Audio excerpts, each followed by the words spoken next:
So chapter 3, section 3.2, we're going to talk about standard form now. In section 3.1 we talked about vertex form of quadratic functions. Now we're going to talk about standard form. So as a the section goals here will be to basically do everything that we did with vertex form, except this time we're going to be working in standard form. Okay, there's a couple of advantages to standard form and there's some disadvantages. We're going to try to graph with it. I'm going to show you how to find the x and y intercepts, the axis of symmetry, domain and range, max and min values, everything that we found before, and of course especially the vertex. Then we're going to graph. Okay, this time we're going to graph with technology as well. So, standard form is the following. And you can see, I'll square it off for you right here. Okay, f of x, or as we know, y is the same thing, ax squared plus bx plus c. This is the classic quadratic function in general. The three parameters, as you can see right here, a, b, and c, all do different things. A, like before, will dictate the shape of the graph, and it will tell you if it opens upwards if it's positive, and downwards if it's negative, so same thing as before. B will influence the position of the graph, and C will basically determine the y-intercept of the graph. So here's an advantage to standard form. So there is your first little advantage. The disadvantage is that the vertex is not readily available by inspection, okay, which makes this slightly more difficult to graph. Okay, so there's also another little thing that we're going to have to commit to memory if you want to graph this quickly. If you want to graph this quickly, then you're going to need to find the vertex by inspection or very, very quickly after that. Okay, for any quadratic function or any function in general, to graph it, you could simply plug in points. You could find out the domain and range and plug in points, and eventually you're going to get to the vertex. Eventually you're going to plot the whole graph or a good shape of it. But a good idea is to find the vertex first, because if you can find the vertex, say this one right here, then if you plug in a point here, to find the opposite point is very easy, okay, by symmetry. Similarly, if you know one of the x-intercepts, you're going to immediately know the other one, and so on and so forth. Okay, so the key is that guy, or in this one, this guy down here. To do this, you're going to have to memorize this little formula. X is equal to negative b over 2a. This is the x-coordinate of the vertex. So if you had vertex, this would be equal to x and some kind of y value. That's how you figure that out. Once you find x, it's very easy to find y. You're simply going to plug in and solve. Okay? So, let's jump right into it. So you can take a look at the examples that I do and the solutions, which will show you how to do everything. But now let's do the practice problem. For each graph below, A and B, identify the following: the direction of the opening, the vertex, the maximum min, the equation of the axis of symmetry, the x and y intercepts, and of course the domain and range. Okay, let's start with A. The direction of opening, clearly this is pointing up. The vertex is right here. That's at -3 and -4. So far, so good. Is this a maximum value or a minimum value? Well, this is the lowest point of the graph, so this would have to be a minimum value. The equation of the axis of symmetry is right here, and that is at x, that is at x is equal to -3. The x and y intercepts, we'll start with the x-intercepts. We have one there and one there. We have two total. Therefore, we have one at x equals -5 and another one at x equals -1. We have a y-intercept way up here at 5. Y equals 5. The domain and range. The domain is always the same. X such that X is an element of the reals. And the range is here Y such that Y, now this time you're basically dealing with all the values up here, greater than the vertex, greater than -4, greater than or equal to -4, and again Y is an element of the reals. Okay, that's how you do A. You probably could easily do B right now, okay, but to quickly do that for you. Okay, so hopefully you can take a look at that. Go back in the video if you want to see the work and the solutions to part A. But let's redo this for part B. Okay, for part B, we'll do this in blue. Okay, so direction of opening. This time it is pointing downward, and the vertex is at the top, and it is at the point 1 and 4. This is a maximum value because it's at a peak. The equation is x equals, it's right here. It's always the x value of the vertex. In this case it's 1. X-intercept, we have 1 at 3. We have another one at -1. We have a y-intercept at, right here, at 3. The domain is the same, x such that x is an element of the reals, and all we care about now is the range. Since we have a maximum value, we are dealing with y values equal to 4 and below it. So y is going to be less than or equal to 4, and y of course is an element of the reals. So there you have it. That's if you're given the graph. Very easy to tell all this information. Okay. Now moving on to how to actually graph these things. We're going to go the opposite way if you're in standard form. Just to let you know, if you're in vertex form, this is very easy. And if you're given something in standard form, okay, this is with this whole paragraph here. I mean, people have their different styles, but in section 3.3, I'm going to teach you to go from from standard form to vertex form. From standard to vertex form.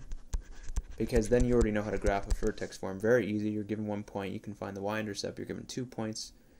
Use the axis of symmetry to get the third point, and there you have a nice little quick sketch. Okay. In standard form, you can also graph. But again, you're going to have to memorize this little fact. Well, it's too far back. But you're going to have to memorize a little fact about how to find the x-coordinate of the vertex. Because of this memorization, it might be easier to do a procedure called completing the square to go from standard to vertex form. But I'm going to show you how to graph in standard form anyways, because it is useful sometimes.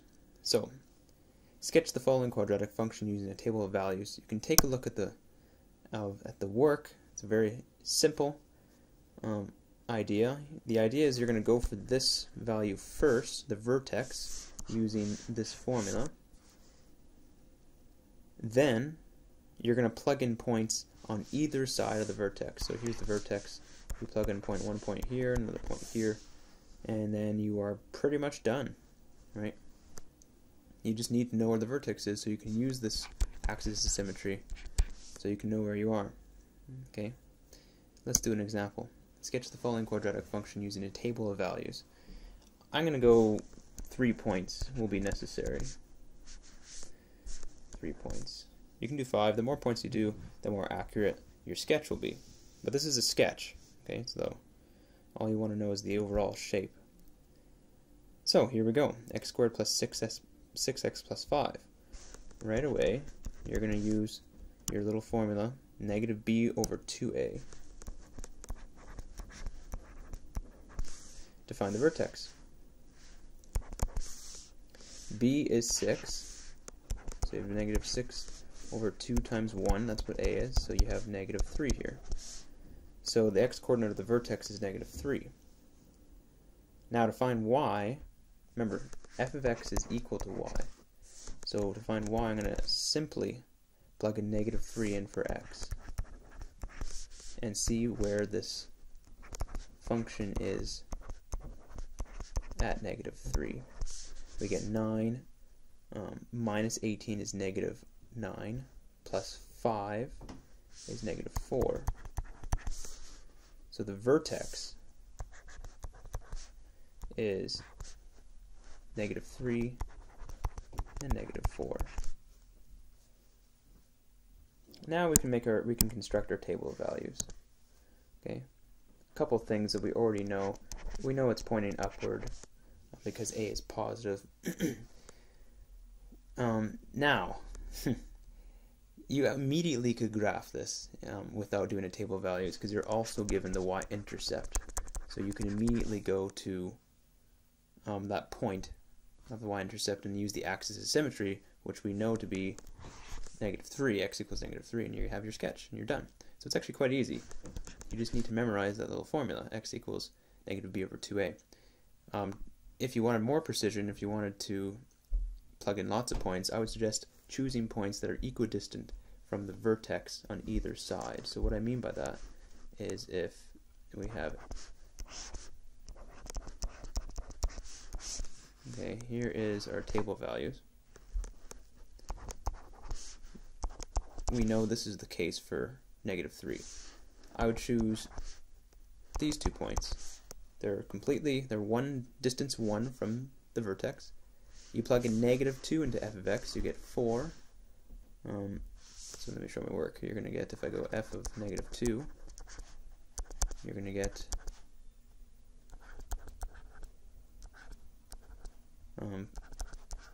let's see. You're going to get 4 minus 12, which is -8, plus 5, which is -3. And this other one's going to come out to be -5, actually. So when you sketch this, try to be neat. When you sketch this, you're going to put a point at 1, 2, 3, 4, 1, 2, 3. There's your vertex. Your next point is -2 for x and -3. Stop that. Hey, come on. This program is bothering me. There we go. And then we have -4 and -5. And I made a mistake. Where am I getting -5 from? When you compute that, it actually should come out to be -3 because it's symmetric. Craziness. Craziness. There we go. Now, you can actually sketch this and get the graph. But you actually know another point. You know what the y-intercept is. It's at 5. It's at 1, 2, 3, 4, 5. Okay, as long as your sketch is symmetric, it's actually almost close. So that's that point right there. With symmetry, you can get the other point, which would be roughly around here. If you have graph paper, this would be easier. But there you have your nice little sketch. Okay? Pretty straightforward. Now,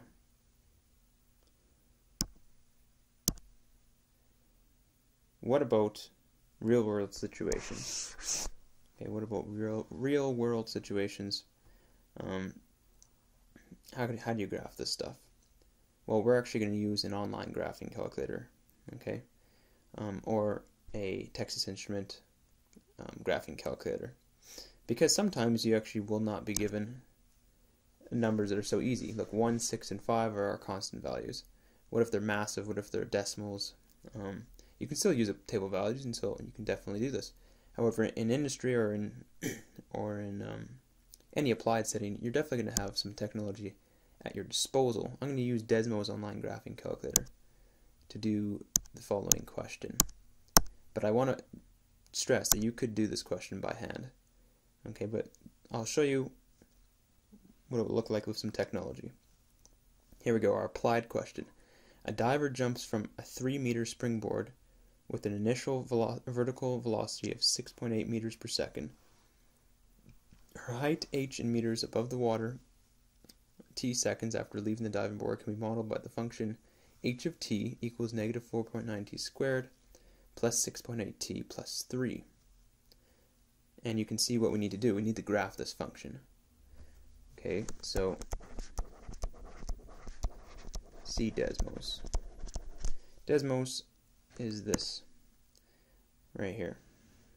Okay, here's Desmos online graphing calculator. I plugged in the values, okay, right here, and that brought up this nice graph, which you can see.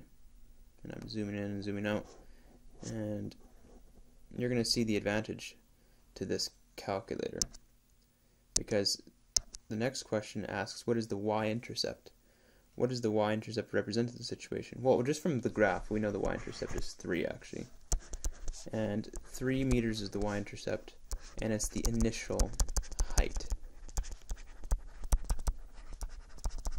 Visually, what this will look like is this point right here, and I can press it and we'll remember it. 0 and 3. Here's the diver. They're going up, and they reach their maximum point right here, and then they come down and hit the water right there. And look at that, it's very nice. You can see yellow points. You can also run your mouse along each point, which we're going to do to get points in between. So it asks, what is the maximum height the diver reaches? When does she reach this point? Well, very simple. I just showed you. Here's the maximum point. That's at 5.4 meters. Okay, 5.4 meters. And it happens at, what was t again? I think it was 0.7 seconds. 0.7 seconds. That's the x-coordinate, or the independent variable, which is always time, so it's actually the t-coordinate here. This is the h-coordinate, or the dependent variable, which is height in this case, 0.7 seconds.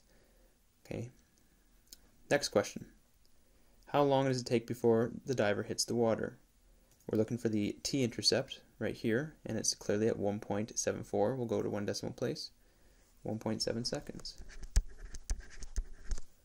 What are the domain and range in this situation? Domain equals, and be careful for your parameter, t, not x, and your independent variable is h, not y. And when you look at it, we are only worried about, we only care about quadrant 1, because quadrant 2 doesn't make any sense in this situation. Now, quadrant 4 perhaps could make sense in a different type of question. You could be going underwater, but then you need some limit. There's no parameters given. We're only going to care about quadrant 1 for these applied questions. So clearly, the range is actually your maximum height and your minimum height, which in this case is 5.4, between 0 and 5.4, right? Between 0 and 5.4 meters. And of course it's an element of the reals as well, because height is continuous.